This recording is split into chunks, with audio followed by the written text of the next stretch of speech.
C'est la première réunion du cabinet après les vacances estivales et en ces quelques courtes semaines, la réalité politique d'Emmanuel Macron a changé et de façon spectaculaire. Le président français ne semble pas trop affecté par les derniers sondages qui sont désastreux à son égard. Nous avons abordé, certains prédisent le pire. Il ne faut jamais céder au Cassandre. Certains peut-être même le souhaitent. Mais si nous sommes là, c'est pour faire, avec détermination. Les réformes économiques impopulaires sont considérées comme une partie de la raison de la baisse de popularité. Les ministres continuent malgré tout d'en faire la promotion.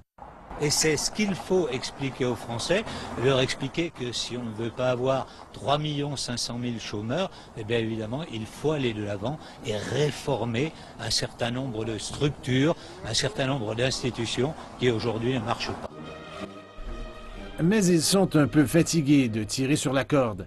Après avoir rassemblé 3 autres dirigeants européens et leurs homologues africains qui se trouvent le long de la route des migrants quelques heures plus tard pour un mini-sommet, un engagement.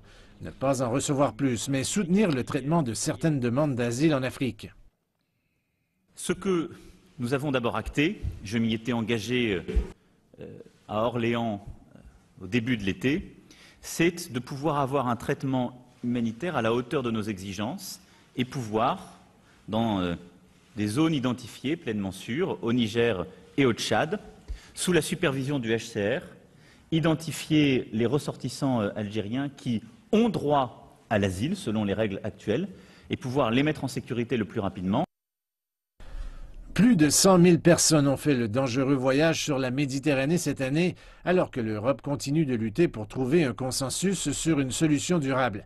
À Paris, l'espoir de convaincre les sceptiques de l'Europe de l'Est se dissipe peu à peu. Les mêmes vieilles craintes persistent. Ce sommet des migrants arrive à un moment délicat pour Macron, qui a été propulsé au pouvoir en promettant de réconcilier une Europe divisée, mais aussi de protéger les travailleurs français. Beaucoup de ses électeurs adoptent la ligne dure sur l'immigration et les demandeurs d'asile. Avec sa popularité déjà en chute libre, peut-être était-il toujours probable que le président français adopterait un ton prudent ici.